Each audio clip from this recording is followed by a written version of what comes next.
வணக்கம். மாலை முரசு செய்திகளை விரிவாக பார்ப்பதற்கு முன்பாக முதல் தலைப்புச் செய்திகளை பார்க்கலாம். தமிழகத்தின் பல்வேறு மாவட்டங்களில் பரவலாக கொட்டி தீர்த்த மழை. ஆங்காங்கே சாலைகளில் வெள்ள நீர் தேங்கியதால் பொதுமக்கள் அவதி.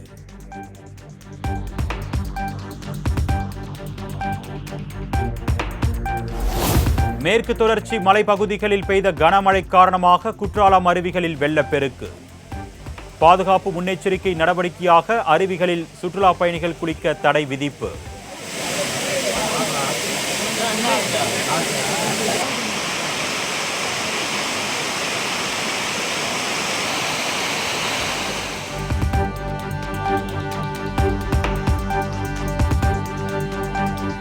தொடர் கனமழையால் நாகை மாவட்டம் கீழ்வேலூரில் அறுவடைக்கு தயாராக இருந்த 100 ஏக்கர் குறுவை நெற்பயிர்கள் நீரில் மூழ்கி சேதம்.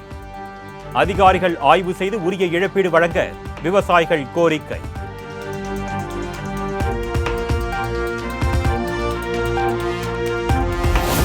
ஈரோடு மாவட்டம் முழுவதும் கொட்டி தீர்த்த கனமழை. தாழ்வான பகுதிகளில் குளம் போல் மழைநீர் தேங்கியதால் மக்களின் இயல்பு வாழ்க்கை பாதிப்பு.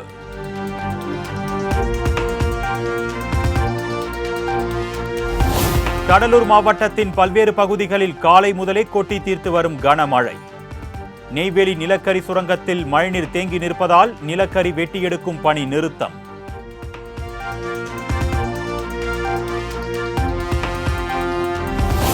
திருப்பூர் மாவட்டம் உடுமலை திருமூர்த்திமலை பஞ்சலிங்க அருவியின் நீர்பிடிப்பு பகுதியில் தொடர் மழை.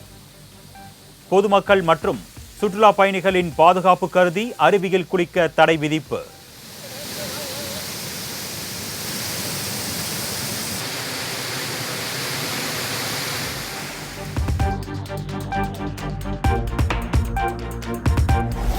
தொடர் கனமழை காரணமாக திருத்தணி ரயில்வே சுரங்கப்பாதையில் குளம் போல் தேங்கிய மழைநீர். வாகன ஓட்டிகள் வெள்ள நீரில் தத்தளித்தபடி சென்ற அவலம்.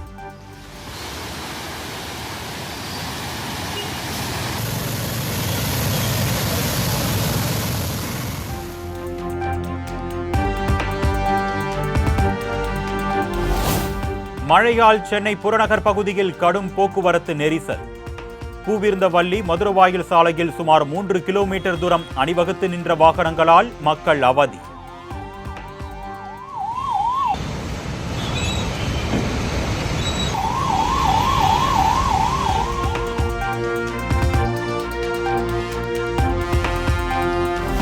மணிப்பூரில் 7 மாவட்டங்களில் 2 நாட்களுக்கு இணையதள சேவை முடக்கம்.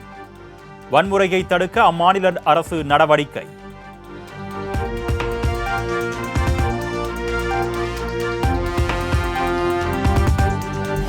தனுஷ் விவகாரத்தை தனிப்பட்ட விரோதமாக நயன்தாரா எடுத்துக்கொள்ளக்கூடாது. பெருந்தன்மையுடன் இருவரும் நட்பு பாராட்ட வேண்டும் என RK செல்வமணி வேண்டுகோள்.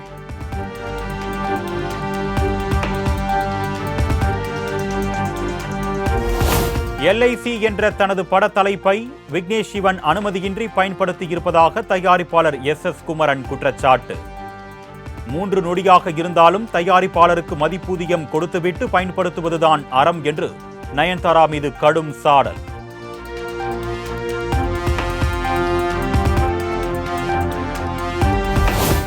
தனது திருமணம் தொடர்பான ஆவணப்படத்தில் முக்கிய பாடலை பயன்படுத்துவதற்கு நடிகர் தனுஷ் முட்டுக்கட்டை.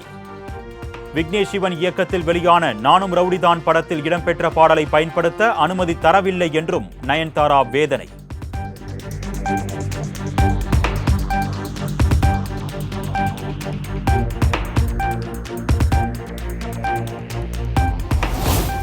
நடிகர் தனுஷ் மீதான நயன்தாராவின் அதிருப்திக்கு நடிகைகள் பார்வதி, நஸ்ரியா, மஞ்சுமா மோகன் உள்ளிட்ட பலர் ஆதரவு. நயன்தாராவின் குற்றச்சாட்டு குறித்த பதிவை லைக் செய்து சப்போர்ட் செய்யும் நடிகைகள்.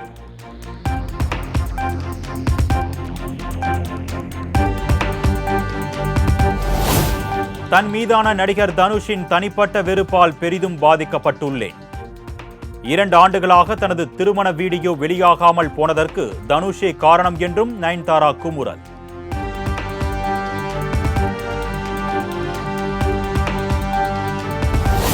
உங்களைப் போல சினிமா பின்னணியில் இருந்து வந்தவள் நான் அல்ல என்று தனுஷை காட்டமாக விமர்சித்தார் நயன்தாரா. போலி முகமூடி அணிந்து தனுஷ் உலா வருவதாகவும் தாக்கு.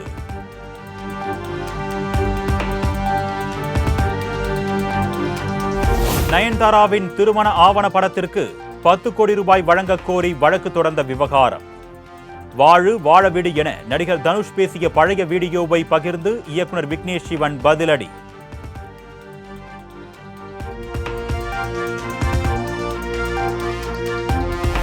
இந்தியா என்பதை விட பாரத் என்று அழைப்பதே மேலானது. ஐரோப்பியர்கள்தான் இந்தியா என்று அழைப்பதாகவும் சென்னையில் நடைபெற்ற நிகழ்ச்சியில் ஆளுநர் RN ரவி பேச்சு.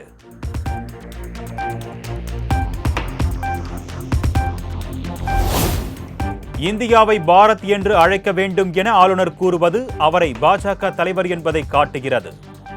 செய்தித்துறை அமைச்சர் சாமிநாதன் விமர்சனம்.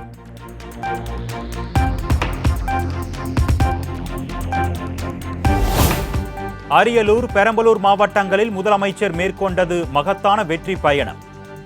15,000 பேருக்கு வேலைவாய்ப்பு வழங்கும் ஆலை உள்ளிட்ட பல திட்டங்களுக்கு வித்திட்டதாக அறிக்கை.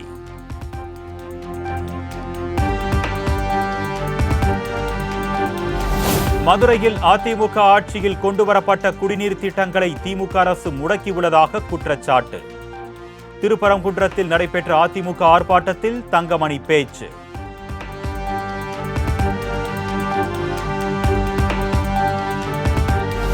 சமூக நீதி, ஒடுக்கப்பட்ட மக்களுக்கான அதிகாரம் உள்ளிட்டவற்றிற்கான தனது பிரச்சார பயணத்தில் எந்த சமரசமும் இல்லை. அமலாக்கத்துறை சோதனை குறித்து விசிக துணை பொதுச் செயலாளர் ஆதவ் அர்ஜுனா எக்ஸ் தள பதிவு.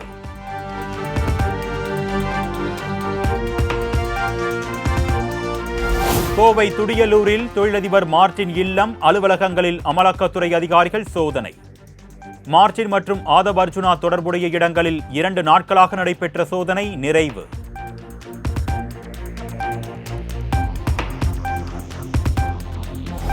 பாஜக எம்எல்ஏ வானதி சீனிவாசன் செய்தியாளர் சந்திப்பின் போது தாவேகா தலைவர் விஜயின் புகைப்படத்தை காட்டி சென்ற இளைஞர்.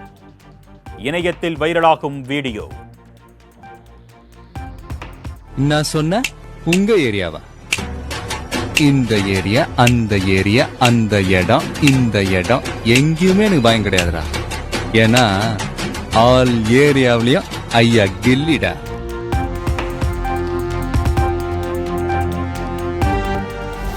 தமிழகத்தில் தடை செய்யப்பட்ட மருந்து விற்பனை தொடர்பாக ஆய்வு செய்ய அதிகாரிகளுக்கு உத்தரவிடப்பட்டுள்ளது. எலி மருந்து விவகாரத்தில் உரிய நடவடிக்கை எடுக்கப்படும் என்றும் சுகாதாரத்துறை அமைச்சர் மா சுப்பிரமணியன் திட்டவட்டம்.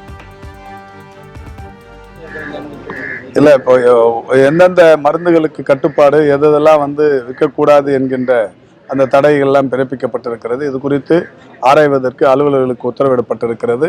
அது சம்பந்தமான செய்திகள் வந்தவுடன் நடவடிக்கை எடுக்கும்.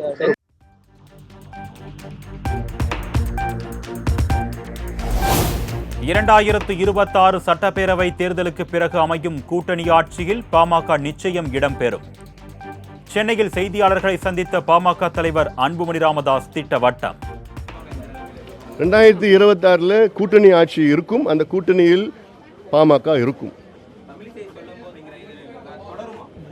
இப்போ நான் சொன்னது திருப்பி கூட சொல்கிறேன். நான் 2026 கூட்டணி ஆட்சி இருக்கும்.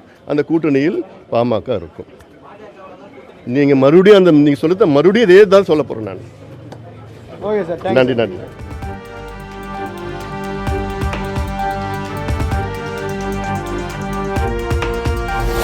இஸ்லாமியர்களுக்கான இடஒதுக்கீட்டை 7% உயர்த்தி வழங்க வலியுறுத்தல்.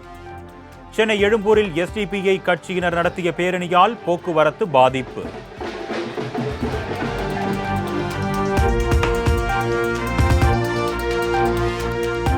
திருநெல்வேலி சென்னை வந்தே பாரத் ரயிலில் தரப்பட்ட உணவில் வண்டு இருந்ததாக பயணிகள் புகார். ரயில்வே அதிகாரிகள் சீரக மசாலா என்று பயணிகளிடம் விளக்கம்.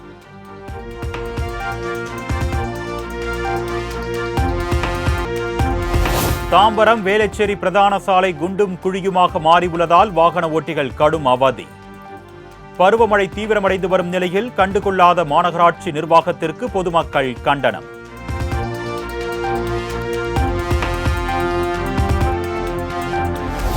செங்கல்பட்டு மாவட்டம் மாமல்லபுரத்தில் கடலில் குளித்தபோது அலையில் சிக்கி 2 இளைஞர்கள் மாயம். கடல் சீற்றமாக இருந்ததை அறியாமல் குளிக்க சென்றதால் நிகழ்ந்த விபரீதம்.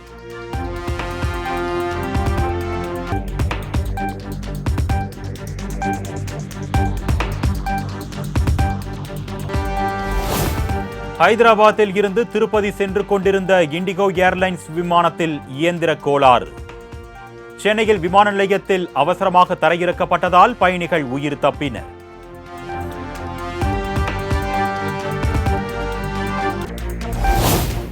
சேலம் மாவட்டம் மேட்டூர் காடையாம்பட்டி கூட்டு குடிநீர் திட்ட ராட்சத குழாயில் உடைப்பு. பல ஆயிரம் லிட்டர் தண்ணீர் சாலையில் வீணாக சென்று கொண்டிருப்பதை தடுக்க பொதுமக்கள் கோரிக்கை.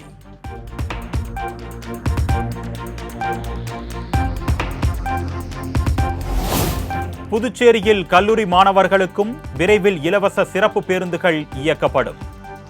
கல்வித்துறை அமைச்சர் நமச்சிவாயம் அறிவிப்பு. பேருந்துல போறாங்க.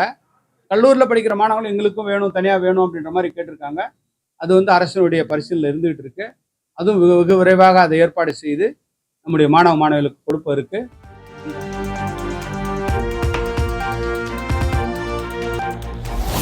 அரசுமுறை பயணமாக நைஜீரியா புறப்பட்டார் பிரதமர் நரேந்திர மோடி. 5 நாள் பயணத்தின் இடையே பிரேசில் G20 மாநாடு மற்றும் கயானா நாடுகளுக்கு செல்கிறார்.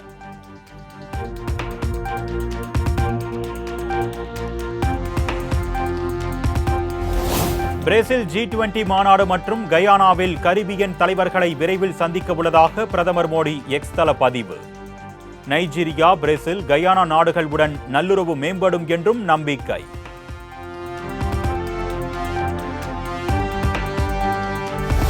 இலங்கைக்கான புதிய பிரதமர் மற்றும் அமைச்சரவையை வரும் 18ஆம் தேதி அறிவிக்கிறார் அதிபர் அனுரகுமார திசநாயக்க. தேசிய மக்கள் சக்தி கட்சி வெற்றி பெற்றதை அடுத்து புதிய அமைச்சரவை பதவியேற்பு.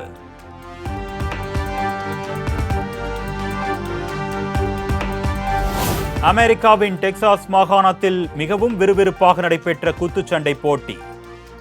8 சுற்றுகள் கொண்ட போட்டியில் குத்துச்சண்டை ஜாம்பவான் மைக் டைசனை வீழ்த்தினார் சக வீரர் ஜாக் பால்.